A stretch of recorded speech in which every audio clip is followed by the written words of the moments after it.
Mag-start ako by saying, may disclaimer tayo.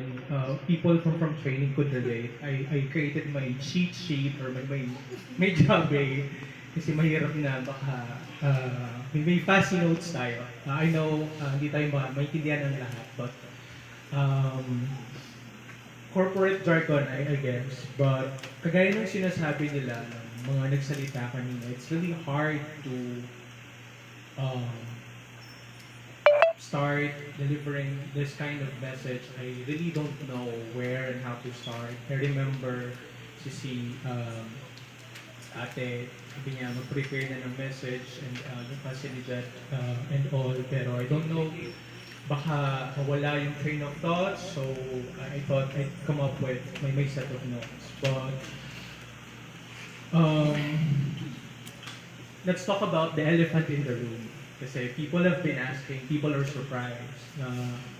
But Jet and I have been together for some time now. I know a lot were surprised and still are, probably thinking it's just a rumor. Jet requested that we keep our relationship low-key and private because not all people will understand nor support what we had due to her past. But seeing it now, it's been a very happy and enjoyable journey. We started, I remember Jet introduced asking for signs. Um, Naalala ko na nagsisimula pa lang kami, andito kami sa one of the McDonald's store dito sa Batangas City. Baka nagsarado na yun. Um, we were having lunch and she wasn't sure if we should fight for what we had. As we talk about our plans, sabi niya sa akin, Ralph, itutuloy lang natin to pag may pumasok na kabayo sa store mo. So I knew busted na ako. Diba? Parang, what? Kabayo sa McDonald's? But a few minutes later, siya yung nagturo sa akin. Here comes the ale, may dalang kabayo-kabayo. And the rest is history.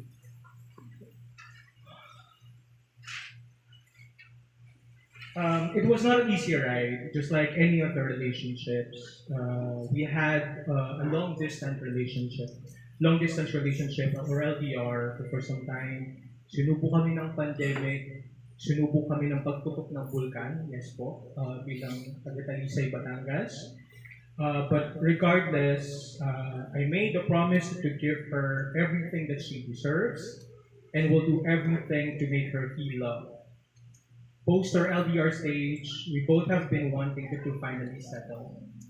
It was Christmas of 2023 when she asked me na sana magkasama na sa next Christmas or New Year celebration. Thankfully, nakalipat kami August 2024. Last year lang po yun. At doon ko po mas nakilala si Jeff.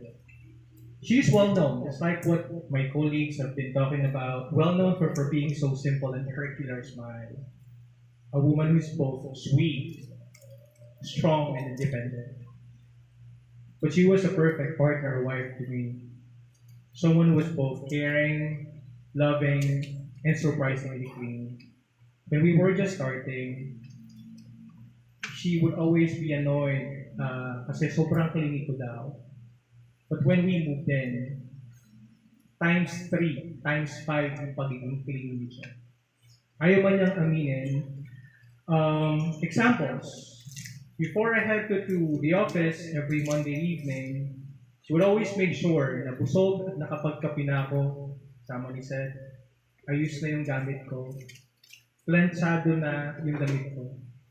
And going home every Tuesday morning after work, I'm always excited to come home kasi may jet na yan sumasalubong sa akin with her tight hugs and kisses. Nakakawala ng pagod din po yan. Kasi po pang gabi ako. And pagising ko, may jet na naghihintay sa akin sa baba habang nag-work siya. When it seemed like my hair is getting longer, Jet and CC Seth would always remind me it's about time to get a haircut. That's why a couple of days ago, habang nakaburol si Jet, Seth asked me, Mama, it's about time for us to go to a barber shop because mommy will be mad. Your hair is getting longer. So, naging routine po yun ni Jet. Um, Marami pong kakorne na akong i-share but allow me to. Wala na po tayong choice, no? Si Jet din po ang gumugupit ng aking mga kuko. um, at magsusorry na lang siya kapag nasugatan ako ang kanyang signature na love love. Sorry, mamay. Love love. Bago ako matulog, siyang maglalagay ng skincare. Kanyang Korean skincare. Ni-introduce ngayon sa amin ni Seth, pero ako yung trial. Baka daw mali yung gamot, sa'yo ko muna tatry. Sweet, right? May mga times nakikiligin ka kasi nakatitig siya sa'yo, kala ko ikikis na ako. Pero sabihin niya lang sa akin, mamay, salubong na yung kilay mo, ayusin. Sabi ko nga po kanina, si Jet, napakalambing niya. She's like a cat. She always wants to curl up and cuddle with me, with Seth, with Potty. Pero syempre, yung pusa na yun, minsan nagiging tigre din pag nagagalit ko. From cat to a tiger. And allow me to share, I think yung last na argument namin, nagalit siya. At sabi niya sa akin, umupo ka dito sa tabi ko, mag-uusap tayo. Yes. Kala natin sweet lang siya. Pero matatawa po kayo, kasi ang reason lang po ni Jen kung bakit siya nagagalit sa akin is pagka daw po natutulog kami, nakatalikod ako sa kanya. Ganun po kababaw yung mga away namin. We finally made it happen. She wished that for us to spend our holidays together, buying and putting Christmas decors as well as preparing meals for both Christmas and New Year. It's one of our happiest moments together, including with the kids. Sadly, it was our first, but also was our last. So again, we moved in August 2024, and then this happened. I never thought that we would come to this point where she would have to leave us suddenly. But allow me to share a few memories that happened before siya kunin sa atin. That was weekend, Saturday. Sabi niya ipag-drive sila ni Seth dito sa Batangas City and that's to pay Mama and Papa a visit. That was the anniversary of Mama and Papa, but they were in Dipata to celebrate.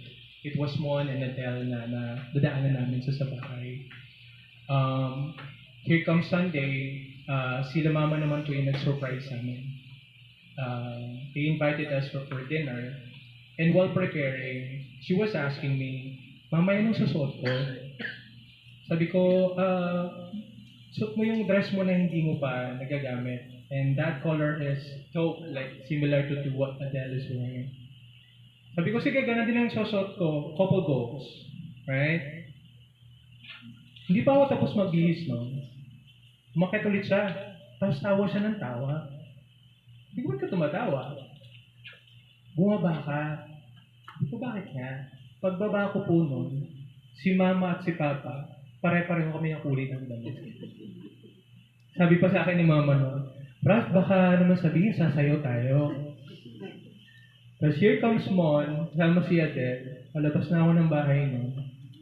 Naka-brown din po si Simon. On our way to dinner, sabi pa ni Papa nun, baka mamaya mapagkamalan tayong mga kandidato. Kasi lahat kami mo naka-brown. It was a happy dinner for all of us. We were even talking about the goals kasi nag-celebrate sila ng 44th anniversary. And we were telling Seth that's the goal. So for us to reach 44 years and we could double that. And before we end that night, sabi ni Jet, Mama, gusto kong bilan si Mama at si Papa ng shoes. Couple shoes. Tumatanggi pa sila Mama noon, parang sila set na lang daw. So just happy memory. Never thought na ganun pala yung mangyayari. Fast forward to Tuesday. Morning shift po siya. Graveyard naman yung schedule ko. Sabi niya, may dental appointment siya. In our way to her dentist, I was asking her, what about your work? What about your schedule? And she was telling me that it's okay. At least nakalabas naman tayo. And after the dental appointment, I was asking her, do you want us to go home na? Sabi niya, kumain daw muna kami. We went to SM, and I was asking her, what do you want to eat? Sabi niya sa akin, mamay, sorry, wala pala akong baka nag-google, ba't mamay? Kaya mamay po yung, hindi ko alam kung bakit sa office mamay ang tawag sa akin. And na-acquire na po siya ni Jet, that even the kids, they call me mamay.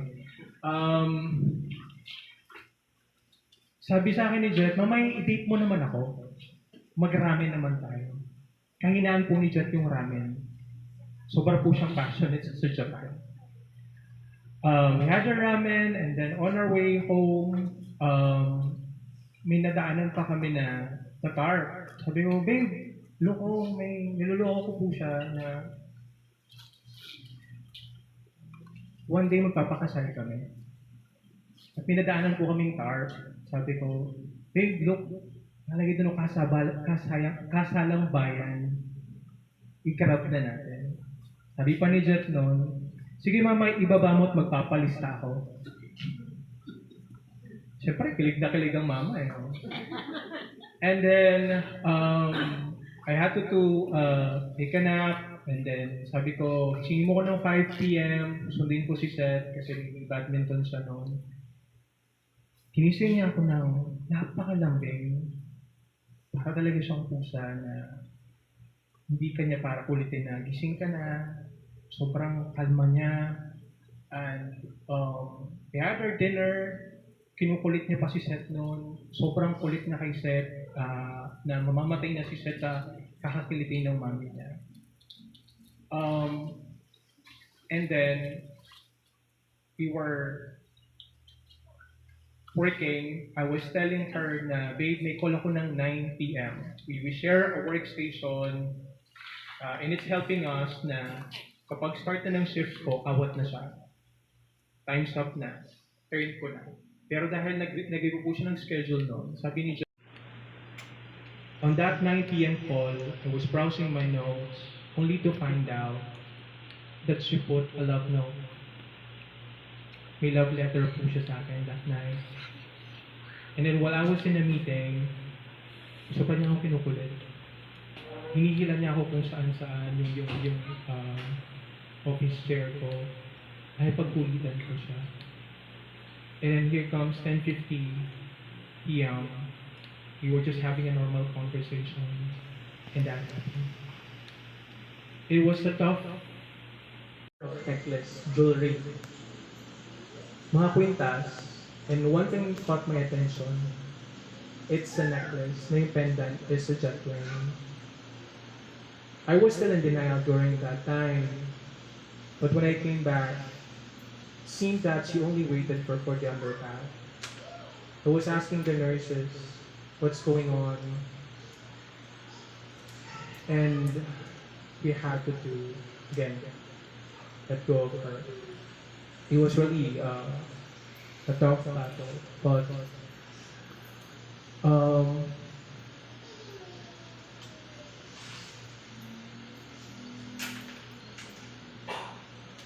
marami pong panghihinayang, maraming sayang.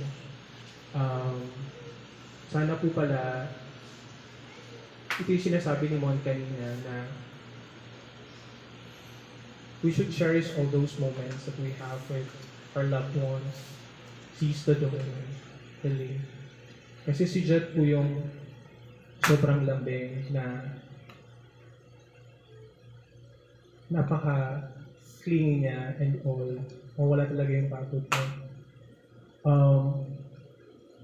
And I remember, Jet, naging routine namin na before po siya matulog, magpapahati siya sa akin mamaya hatid mo ko sa bed. Kasi, okay, po kami ng schedule. Kasi hinahatid ko po siya sa bed.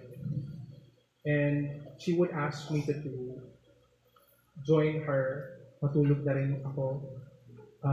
Nakakapanghinayang lang kasi during those times na hinihingi niya sa akin yung sana pala nabigay ko. I could just drop my work and give her the time that she needs. Sayang kasi yung akala namin would have more Christmas together. Yun na po pala yung magiging last one.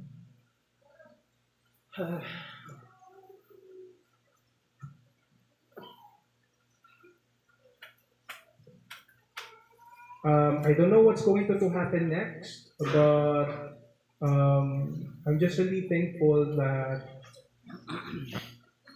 I was given the opportunity to be part of her life. And I hope that I was able to fulfill my promise that I would really give everything they think she deserves and to make her feel loved. I also wanted to take this opportunity to